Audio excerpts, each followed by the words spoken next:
Assalamu alaikum everybody, welcome to the Ignited Minds channel.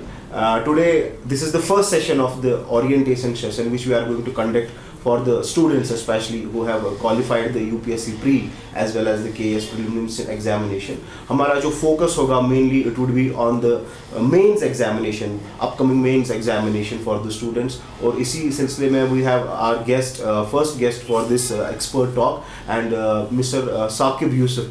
And currently Saqib Yusuf is heading the Kashmir section railway division from Banihal to Baramulla, and they have qualified the UPSC 2016 examination. So today this would be the first session where we will be discussing about so many of the apprehensions, or the students have the confusions what to study, what not to study. Students need particularly a good direction, what exactly from where to read. And in this basically इसी सिलसिले में हमारे साथ आज हमारे guest हैं, and basically they'll put some light on the certain confusions which the students usually have regarding this mains examination. So we'll be conducting the two sessions in which the first session would be basically totally headed by Mr. Saqib Yusuf, and they'll tell you in brief about the structure of this mains examination, what this mains examination is, framework is basically all about, what is the essay, what is the papers, what is the GS, in all this, especially this for those students who have qualified the prelims examination and they don't exactly know what this mains is all about and what approach should be basically to be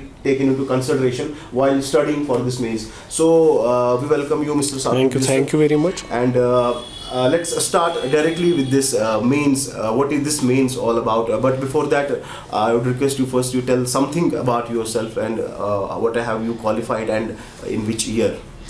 Thank you very much. I have qualified UPSC Civil Service Examination in year 2016. I am currently in Indian Railway Traffic Service and currently posted in Kashmir Valley.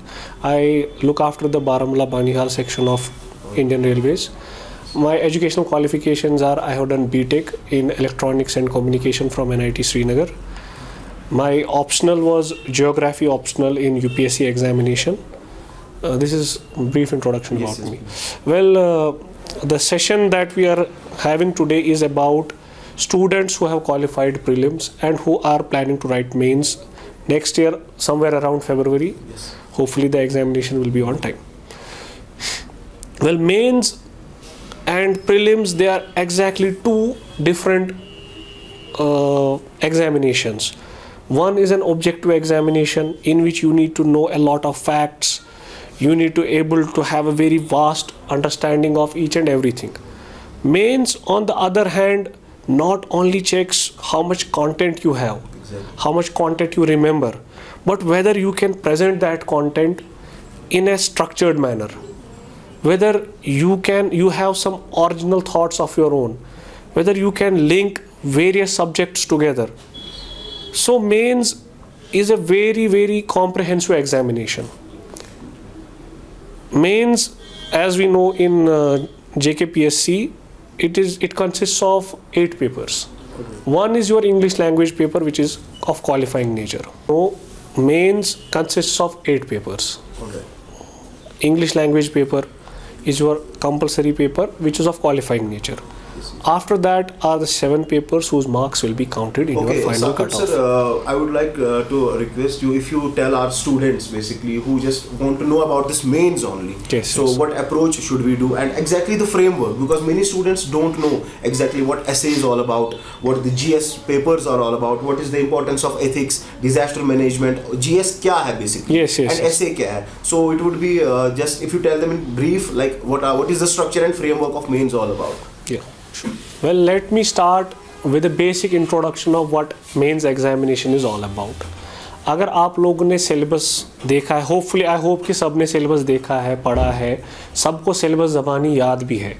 तो syllabus में जो mains examination जहाँ से start होता है, अगर आप पहला सेंटेंस, पहला पैराग्राफ पढ़ेंगे, mains examination is intended to assess the overall intellectual traits and depth of understanding of candidates rather than merely the range of their information and memory. तो यहीं पे आपको समझ आ जाना चाहिए कि आपका किस चीज़ का एग्जामिनेशन है. सिर्फ इंफॉर्मेशन और मेमोरी का एग्जामिनेशन नहीं है कि आपको कितना याद है, आपको कितना पता है, नहीं. The depth of understanding, this this is where mains will test you, the depth of understanding.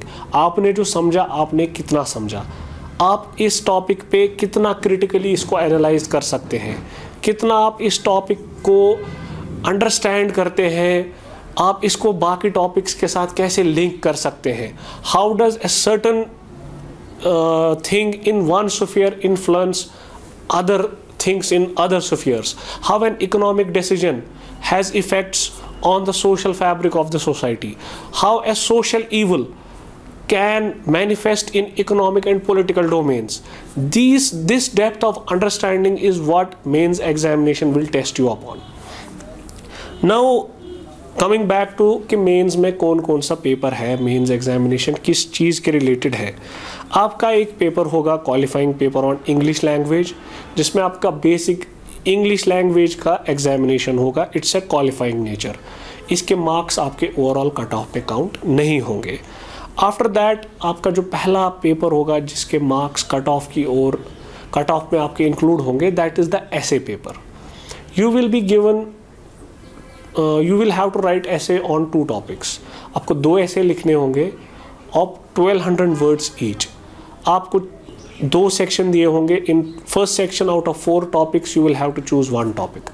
Similarly in second section out of 4 topics you will have to choose 1 topic. And 250 number है इस paper के.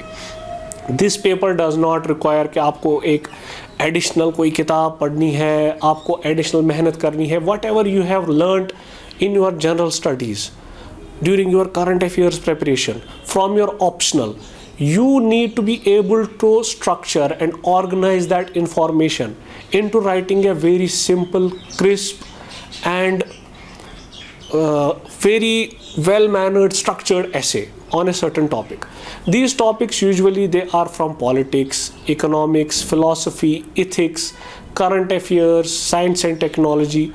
इन्हीं topics से आपको topics कोई ना कोई topic मिलेगा. 4 टॉपिक्स में से आपको एक चूज़ करना होगा. What I will suggest is you go through the previous year's papers and try to write as many essays as you can. Plus I will tell you more about essay writing in the subsequent session that we will have. इसके बाद आपके 4 paper हैं general studies के, paper 1, 2, 3 and 4. Most of the syllabus in general studies you have hopefully you have already covered during your prelims preparation, be it art and culture, modern India, ancient India, medieval India, your world and Indian geography in paper 1. I hope you have all covered it. Other than that, in paper 1 you have an additional topic of social issues. This topic is not part of your prelims syllabus, but this is an additional topic in paper 1 that you will have to study, you will have to make notes and you will have to work hard on it. Similarly in paper 2, which is of governance, constitution, polity, social justice and international relations, these topics usually deal with the Indian polity that you have already done during your prelims examination, and there are some additional topics like international relations in paper in GS2 that you will have to prepare. Similarly there are certain topic based themes in this paper 2 that again we will discuss later in session 2. Then you have your GS3, which deals with technology, economic development, biodiversity, environment, security and disaster management. Out of these, economic development, environment, biodiversity, technology you have already covered during your prelims examination. What remains is the security issues faced by India as well as disaster management. These are 2 additional topics that you will have to face, you will have to prepare for from this GS3 paper. Then there is another paper which is known as ethics, integrity and aptitude. This is something which is completely new, which you have not covered during your prelims preparation. This question paper consists of 2 parts. In part A you will be given questions based on certain definitions, some statements by great thinkers, and you will be told to explain, discuss, analyze those topics. And in second section of this same question paper you will be given case studies, you will be given ethical dilemmas that you will have to solve, you will be given a real life example that a certain situation arises, you are in a position, you are affected by this situation, what course of action will you take, why will you take a certain course of action, why will you not take this action, why you will have to justify your actions in a real life situation. These are known as case studies, and they constitute nearly 160 marks in paper 4, in GS4. And this is a very important component of ethics, integrity and aptitude GS4 paper. After that, there will be two papers from your optional studies, paper 1 and paper 2. I hope you already have zoomed in onto what kind of optional you have taken. You have mostly finished your optional preparation, hopefully by the time of your prelims. So 2 question papers will be on optional, 250 marks each, which you will have to prepare, revise, write answers about, and you will have to do value addition on those topics also. So this is a basic and general framework of mains examination. Welcome back to the next session, and in this session we'll be discussing about some queries and some apprehensions which we had by the students. Saqib साहब, बहुत सारे students का main ये concern रहता है regarding the, because they have very less time in this mains preparation, so they usually want to know how to prepare, content कैसे तैयार करें, and regarding the content we have the main concern that is note making. So आप थोड़ा देखिए जो content है, note making, ये आपने बहुत ही अच्छा सवाल पूछा. हमारे पास हर किसी टॉपिक का इतना कंटेंट होना चाहिए कि हम एक 15 मार्क्स का आंसर लिख पाएँ, विच इज़ 150 to 200 वर्ड्स का आप एक आंसर लिख पाना चाहिए. इतना आपके पास कंटेंट होना चाहिए. यूजुअली क्या मैंने देखा है, मतलब even I did these mistakes in my own preparation, कि इंसान को कोई टॉपिक अच्छा लगता है तो उस पर रिसर्च करने बैठ जाता है. We don't have to do research, we need content, इतना कंटेंट कि हम लोग 15 मार्क्स का एक सवाल लिख पाए. हम लोग 150 से 200 वर्ड, 220 to 230 वर्ड मैक्सिमम हम एक आंसर लिख पाए. अगर आप लोगों ने सिलेबस पढ़ा है, सिलेबस देखा है, आपने देखा होगा कि सिलेबस में जो टॉपिक्स है ना, वो दो किस्म के टॉपिक्स हैं. मैं आपको एग्जांपल से ये समझाऊंगा. अगर आप पेपर 1 खोलोगे तो वहाँ पे लिखा होगा वर्ल्ड हिस्ट्री. ये एक सिलेबस टॉपिक है, world history. World history is a very vast topic, modern world history. So इसमें आपका French revolution, Russian revolution, world wars, ये सब आएगा. एंड इसके बरक्स अगर हम और एक टॉपिक देखेंगे, लाइक फॉर एग्जांपल पेपर 2 में salient features of representation of people's act, ये भी एक टॉपिक है, लेकिन इट्स ए फिक्स्ड कि ये टॉपिक है जी. तो ये 2 किस्म के टॉपिक्स हैं, और इन दोनों किस्म के टॉपिक्स पे हमको नोट्स बनाने हैं. कैसे बनाएंगे हम इन पे notes? Salient features of representation of people's act, ये आपको पता है कि आपको इसका पहले डेफिनेशन देना है कि ये है किस रिलेटेड. Structure, right. स्ट्रक्चर, इसका स्ट्रक्चर, इसका नोट का स्ट्रक्चर क्या होना चाहिए कि ये क्या है. Definition, this act deals with elections to this and this. इसमें कौन कौन से सब एक्ट्स हैं, इसमें कौन से नए अमेंडमेंट्स आए हैं, करंटली इसमें न्यूज़ में इसके रिलेटेड कुछ आया है कि नहीं. This is your note for representation of people's act. अगर वहाँ पे कुछ भी आएगा, आपके पास ये ऑलरेडी आपके दिमाग में ये स्ट्रक्चर बना के है. आप इन्हीं वर्ड्स, इन्हीं पॉइंट्स को, इन्हीं बुलेट पॉइंट्स को, इन्हीं क्रिस्प बुलेट पॉइंट्स को इधर उधर करके आप एक आंसर. एग्जैक्टली. सो इसी सिलसिले में like we know that Hindu newspaper, this is considered as the Bible of UPSC. So अगर एक student rigorously Hindu newspaper follow कर रहा है, सो उसका क्या बेनिफिट है उसको in answer writing? How can he relate the current affairs for the making up the best answer? Like we were discussing this representation of people's act. It is not necessary कि आपको एक static सवाल आएगा, what are the salient features of representation of people's act. Maybe there has been a recent amendment on this act. So from where will you get it? You will get it from newspapers. So this is the value addition to your static notes. आपने note बनाया है, from newspapers you will do value addition. You will add facts, you will add recent developments, you will add, maybe there is a flow chart, a diagram, which you can use in examination. You don't have, अगर किसी ने representation of people's act पे एक बहुत बड़ा ऐसे 10 एक week continuously इसी पे ऐसेज आ रहे हैं, you don't need to read each and everything out of it. क्योंकि जैसे मैंने बोला हमें उतना ही कंटेंट चाहिए कि हम 15 मार्क्स का एक क्वेश्चन लिख सकें, एग्जामिनर को समझा सकें कि हमें जी इतना पता है इसमें, ये ऐसे है ऐसे है। सो विद रेफरेंस टू, ये तो बात हुई आंसर राइटिंग की एंड स्ट्रक्चर की, अगर हम एक ऐसे की बात करें which is before we move on to ऐसे, मैं आपको बोल रहा था कि 2 टाइप के टॉपिक्स होते हैं सिलेबस में। नाउ सपोज वर्ल्ड हिस्ट्री, आप इसमें कैसे नोट्स बनाएंगे? मैं बच्चों को एक बेसिक एग्जांपल से ये समझाना चाहता हूँ। अगर आपने स्पेक्ट्रम पढ़ी है मॉडर्न इंडिया की, उसके एंड पे अगर आपने देखा है कि हर किसी चैप्टर के एंड पे 3-3 पेज का समरी होता है, that is how your note should be of these vast topics. World history, Russian revolution आधा पेज, फ्रेंच रेवोल्यूशन आधा पेज, वर्ल्ड वॉर्स आधा पेज, फैक्ट्स एंड मोर जो इंपॉर्टेंट इवेंट्स हुए हैं, and these crisp concise notes आप बाद में revise भी कर सकते हो। You can not revise a very big book during the examination. So this is how you will approach note making for both type of topics and in a very less time. हाँ, in a very less time. So कितना, if we say अगर ratio की बात करें, as we have learned that 100 words का 10 words में एक note बनना चाहिए, what is your opinion regarding that? कितना बड़ा नोट बनाए? एक बहुत वास्ट कोई टॉपिक है, so this depends from topic to topic and student to student. But एक थिंग क्लियर है कि नोट उतना ही बड़ा होना चाहिए जो आप कल को रिवाइज कर सकते हैं 5 बार, 6 बार, 7 बार, 8 बार।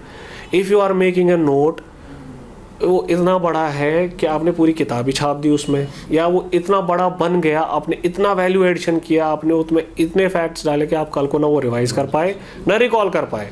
So this is a wastage of effort. So I will say note उतना ही होना चाहिए। You can revise and recall and structure it in your answer. All right. So Saqib sahab, as we know, इस बार का जो KS pre हुआ, it was very unpredictable paper का pattern बहुत different था. So many students are like there who have qualified, let me be at a very blank point, who have qualified by luck, ठीक है. So many students are very serious with regards to what optional to choose. और ये वाले जो बच्चे जिन्होंने इस बार qualify कर दिया, so they don't have any idea, iota of an idea regarding the optionals. कौन सा optionals choose करें, optional की importance कितनी है और क्या चीज़ें मद्देनज़र रख के optional choose करें, हमारा background ज़रूरी है इस तभी हम वो optional choose कर सकते हैं. तो इस पर आप थोड़ा optional के related देखिए, आई होप कि ऐसा अभी कोई बच्चा नहीं है कि जिसने ऑप्शनल चूज ना किया हो, because there examination is already only 90 days रहे, अब 80-90 डेज के आसपास. सो लेट्स होप कि there is no such student still जिसने अभी ऑप्शनल चूज ना किया. But let me give you a way how to choose an optional. This will not only help those who are currently in dilemma. This maybe this will help those also जो maybe next year plan कर रहे हैं. See, there will always be 4-5 optionals जिसमें आपको basic interest होगा. Like I come from a science background, so my basic interest was in geography, political science, anthropology. So these were few optionals जो मैं choose कर सकता था. Similarly, someone who is coming from say commerce background, उसके लिए पहले zoology, botany, mechanical engineering, electrical engineering, these options are he is not going to choose these optionals. Yes. For him he will have 4-5 optionals जो उसको पता है कि यही 4 में से मुझे फाइनली एक चूज करना है. What I will suggest is 1-2 दिन दे दो आप, you go through the syllabus, not books, you go through the syllabus of these optionals कि इनमें क्या क्या topics हैं. Then you choose a single topic from these 2-3 optionals कि चलो यार मैं ये एक topic पढ़ लेता हूँ. You read one topic from these books from these 2-3 optionals that you are planning to opt for and see आपका interest किसमें है. Because you have to study optional का जो level of study है, it's graduate and post graduate level का आपको standard आपको पढ़ना है, prepare करना है. And it's not necessary, hopefully, let's hope कि people qualify in first attempt, but there are people who qualify in second, third, fourth attempt. So आपको 3 साल, 4 साल, 5 साल ये optional पे energy spend करनी है. It should not be an optional कि आप बोर हो गए पढ़ते पढ़ते, आपको अब मज़ा नहीं आ रहा है पढ़ने में. So keeping this thing in mind, आप 2-3 optional देखिए आपको कौन सा फिर पसंद आता है, एक topic सबसे पढ़ ले and you then zero on to one of these optionals. Saqib साहब, in Kashmir we have the notion कि यहाँ पे बहुत सारे students anthropology के साथ जाते हैं. They go for either anthropology or sociology और this pol science. So is it like that कि यही स्कोरिंग सब्जेक्ट्स है, एंथ्रोपोलॉजी ही पकड़ो? क्योंकि बहुत सारे स्टूडेंट्स हमारे पास भी ऐसे हैं विच से sir anthropology is very scoring, इसका सिलेबस कम है, या फिर सोशियोलॉजी पढ़े हम, इसमें भी सिलेबस बहुत कम है, we don't want to go with geography because they don't even know what is geography और what is other subjects all about. They just want to stick with पहले से एंथ्रोपोलॉजी पढ़ना. मतलब there is a preconceived notion कि इसमें ज्यादा marks आते हैं. तो इस बारे में what do you think? Is it like that? Is it really कि एंथ्रोपोलॉजी बहुत स्कोरिंग है, ये आसान है, जिसको कुछ नहीं पता वो एंथ्रोपोलॉजी पकड़ो? Is it like that? See again I will go to the same thing. अगर आपने एंथ्रोपोलॉजी इसलिए पकड़ा कि यार सब लोग पकड़ रहे हैं, एंड कल को आपको इसमें पढ़ने में ना मजा आ रहा है, exactly. ना समझ आ रहा है, so all your effort is wasted. And every optional is scoring optional. कुछ में मेहनत कम है, कुछ में मेहनत ज़्यादा है, देयर इज नो डाउट. कुछ में सिलेबस थोड़ा ज़्यादा है, कुछ में थोड़ा सा कम है, बट इवेंचुअली अगर आप एक ऑप्शनल में अच्छे से मेहनत कर रहे हैं and your aptitude matches with the demand of that optional, you will definitely score in that. So it depends on interest also. Yes. किसमें आपका इंटरेस्ट आ रहा है. Okay sir, that was about this optional subject. So इसके बाद बहुत important एक चीज़ है, that is the essay. ऐसे एक बहुत एक इम्पोर्टेंस है इस पूरे मेंस के फ्रेमवर्क में. So what do you think Saqib Sahab, how should we approach the subject matter of this essay? Structure क्या होना चाहिए? एक ब्रीफ में थोड़ा बता दीजिए ऐसे की इंपॉर्टेंस क्या है, इसको स्कोर करने से क्या आप कैसे एक्सेल कर सकते हो मेरिट में, एंड ऑल दीज थिंग्स. सी ऐसे की इम्पोर्टेंस को हम पहले समझते हैं. ऐसे पेपर इज 250 मार्क्स का single paper. Now compare it with GS1. GS1 के टॉपिक्स देखो आप. India art and culture, ancient India, medieval India, modern India, world history, social issues, physical geography of world, economic geography of world and India. अब इन सारे topics को 250 marks हैं, and compare it with essay exactly. 250 marks. You should be able to understand कि importance of essay आपको यहीं पे समझ आ जानी चाहिए. 2 ऐसे आपको लिखने हैं 1200 वर्ड के, एंड कोई अलग से आपको अलग प्रेपरेशन नहीं करनी है ऐसे की. Your GS preparation, your optional preparation is a preparation in itself for your ऐसे. अगर आप मैं मतलब दिस इज माई ओपिनियन कि ऐसे में you should always read toppers के essays. You will get on internet toppers के essays who have scored very good marks in essays. You read their essays. हाँ, आपको स्टार्ट में लगेगा यार इसने तो बहुत अच्छा ऐसे लिखा है, I will not be able to. But this is not why you are going to read toppers के essay. You are going to read toppers के essay to see how they are structuring their essays, how they are using facts, examples, linkages in their essays, how they are concluding their essays. And not only that, in answers के जो toppers के जो answer booklets है essays के, there is rough pages, पीछे से rough pages होते हैं जिसपे उन्होंने they first decide what essay to write, and then they structure that essay on that single paper कि इस एसे को मैं स्टार्ट इससे करूँगा, फिर मैं ये लिखूँगा, फिर ये सब हेडिंग, फिर ये सब heading. When you read that structure you will be able to grasp, understand कि आप भी एक ऐसे अच्छा कैसे लिख सकते हैं. नंबर 1. नंबर 2, अगर आप पिछले कुछ साल के ऐसे के पेपर्स देखेंगे, you will see there are essays on different themes. आपको डिफरेंट थीम्स पे एसेज पूछे जाते हैं. Like last year in case examination there were essays on criminalisation of politics.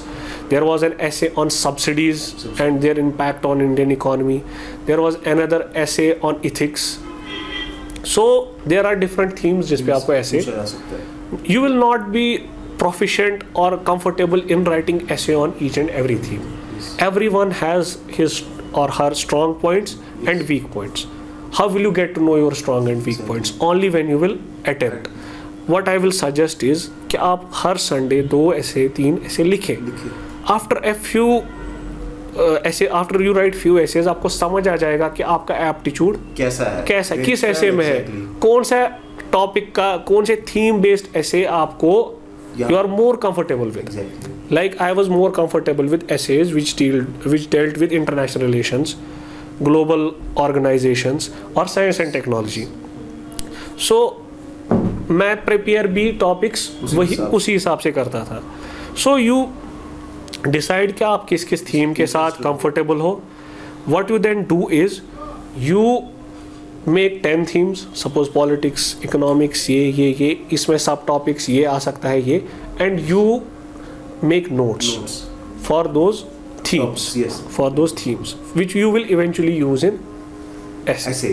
So as a conclusion हम इसमें ये बोल सकते हैं कि students have to do the answer writing as much as for this essay especially. Yes. उनको लिखना पड़ेगा. तब तक उनको समझ नहीं आएगा कि where they stand exactly. Yes, their weak points. So this was about essay writing. So Saqib Sahab, as we know, there are just only 3 months left as per this predictions. 3 महीने बाद exam होना है. So मतलब ये time definitely come है.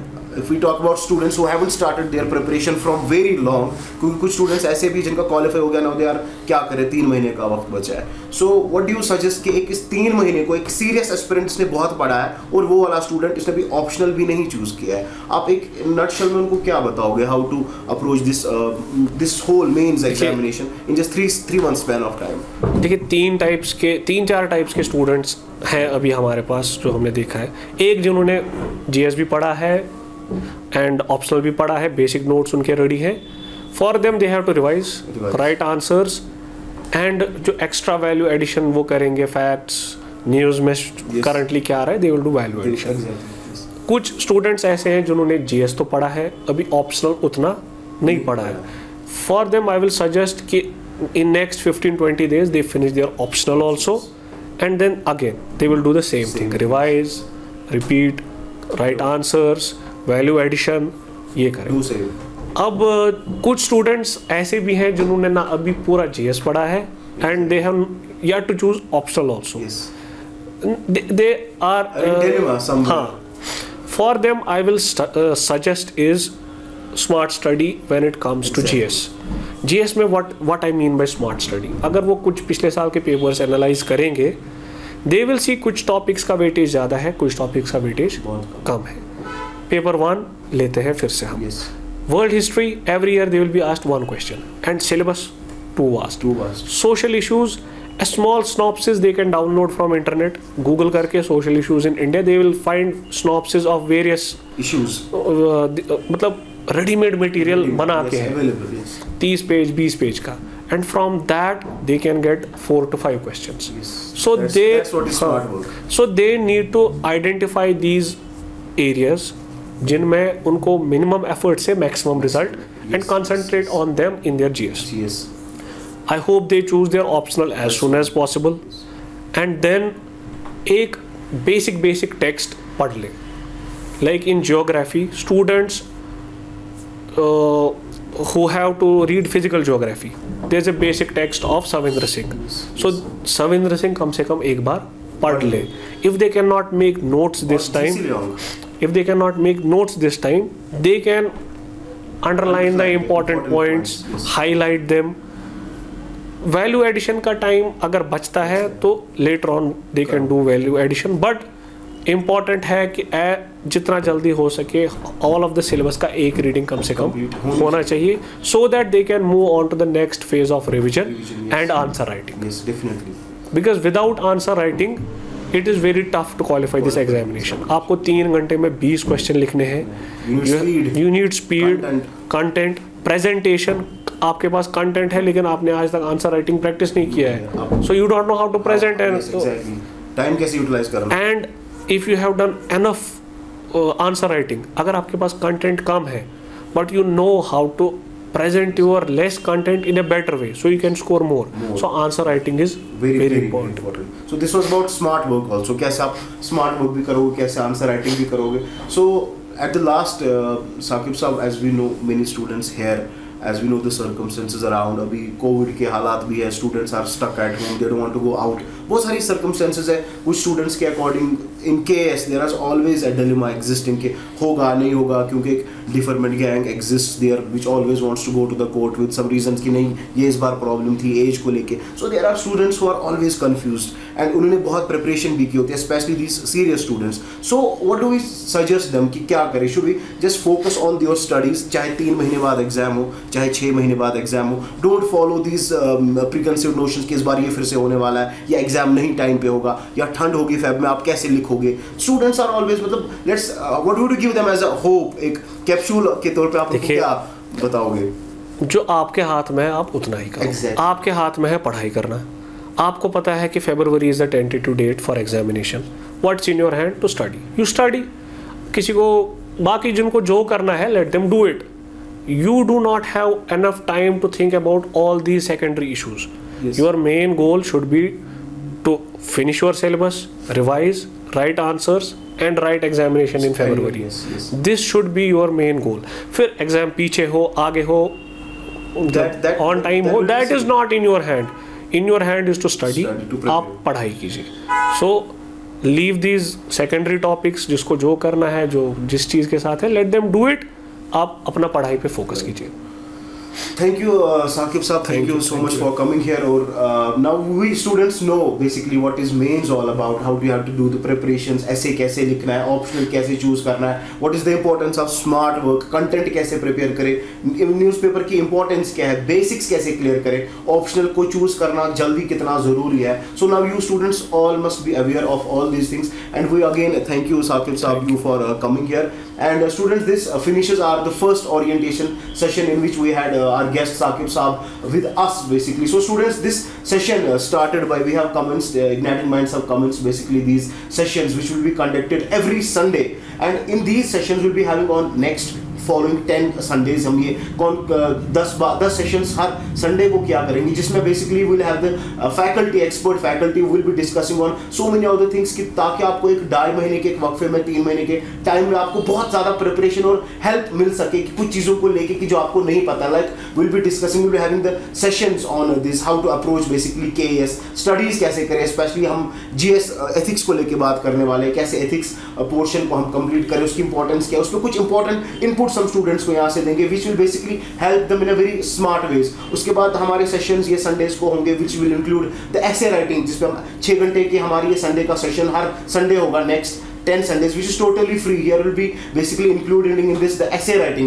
ऐसे हम कैसे करवानी है, we'll be having the competitions और tests here कि ऐसे student कैसे लिखे, ऐसे का structure क्या है. Totally you are now aware. Saqib साहब ने आपको बताया कि ऐसे कैसे लिखना है. So in practical we'll be having the essay writing sessions on these Sundays following 10 Sundays. उसके बाद we'll be having the sessions on the social issues, जो GS1 का एक major component एक subject matter है. Social issues को कैसे approach करें, social issues के बारे में we'll understand the fact क्या हो रहा है, कुछ important चीजें कहां से क्वेश्चंस आ सकते हैं, कैसे आप अप्रोच करो, आपका अपना जहन कैसे डेवलप करो, अपना परसेप्शन डेवलप करना काफी जरूरी है मेंस एग्जामिनेशन को लेके. And will be having the sessions on disaster management, international relationships, newspaper को कैसे अप्रोच करना in this mains short span of time which you have this 3 international relations को कैसे लिंक करेंगे अपने आंसर राइटिंग में. All these sessions will be including basically in these upcoming 10 sessions which we are going to commence इंशाल्लाह from next Sunday, which is 28th November. So everybody who is just studying with this or who have commenced the serious studies with this mains examination, they are most welcome to join this totally free session which will be including for these all next 10 following Sundays. So Saqib Saab, thank you once again for coming here. Thank you so much.